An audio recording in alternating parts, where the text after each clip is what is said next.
Hi, I'm Matty, and this is my honors project, and I'm with. Brianna Kelly. And what and where do you study? So right now I'm a junior at UNH, and I study wildlife biology and conservation. Okay, so what are jobs that you can get? So you can do a couple different things with wildlife biology. You could be a wildlife biologist or a rehabilitation facility you could work at, but I am going for conservation officer or EPO. Okay, so what do you do now?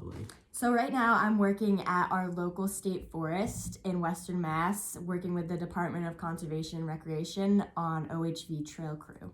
Okay, so what are some skills that you need for these jobs? So for the trail crew, you just need to be able to kind of navigate the woods, and it also definitely helps to know species you're working with, whether it's species of trees or animals that you see, because we're in the woods all day long, or different mushrooms, anything like that.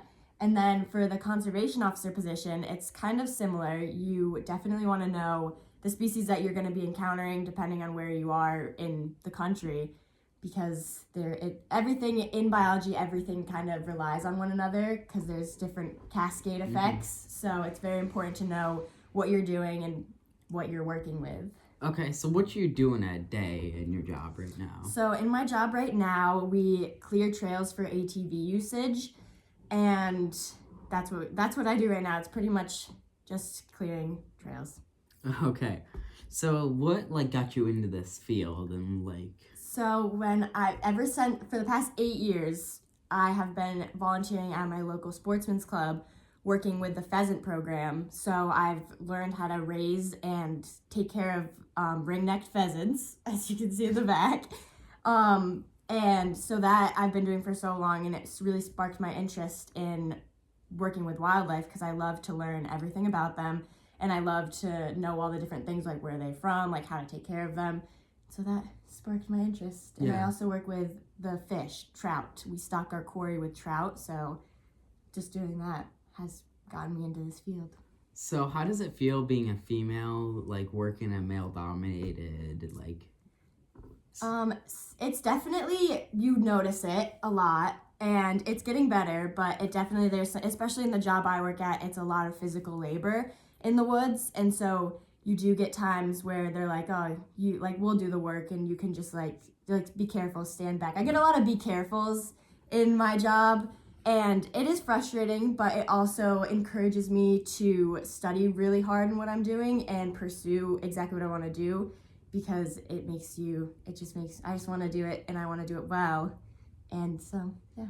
What's the mix or that you work with? What's the not demographic, but how many males and females in your? So in the job I work at now, on OHV, there's only 2 girls and 3 guys, I think. But in my classes for conservation officer stuff and all the classes I'm going to work towards that, I am one of the only girls that wants to do it. And so it definitely is challenging to have that, especially in the job of a conservation officer. You kind of, if you're a girl doing it, you get a little bit not looked down on, but they're don't respect you as much. Yes, and they don't think that you can do it. So that just encourages me to want to do it even more. So what are you guys most worried about right now?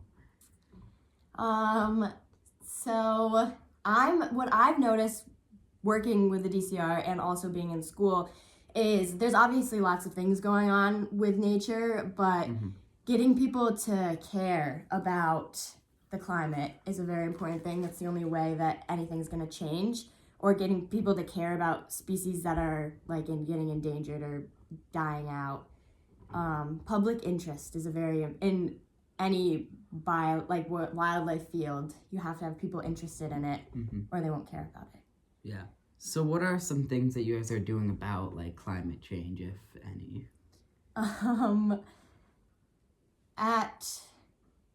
We're not really doing anything for it, but you always try. My day-to-day life, I try to do the basic things like reduce my waste usage and reduce stuff like that, but it does take a whole army of people to make a change.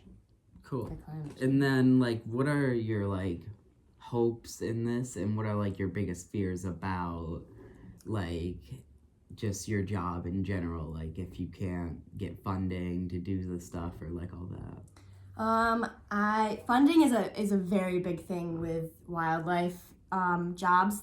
Most of them don't pay very much, but and then because people just don't care, people don't think it's important, and so that definitely is a big fear that it's gonna not enough people are gonna care, and either the jobs are gonna die out, or even this like species, even like tree species in the world, like the beech bark disease, like stuff like that, is very concerning to us as people who care and see these trees getting affected, but to the average person on the street who doesn't care, it's hard to get them to care about a beech tree.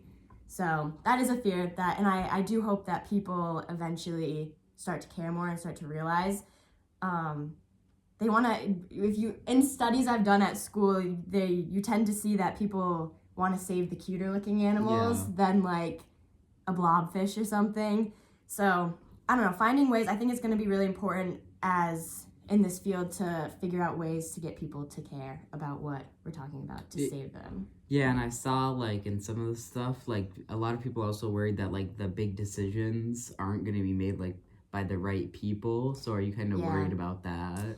I definitely am worried about where we're going in the world, like even political wise with climate. And it is frustrating working in this field and seeing so much money go towards other things that besides our world that should be saved. So it is frustrating and it is worrisome, but it's very hard to make a change individually. So it's important that everyone cares. All right, thanks. You're welcome.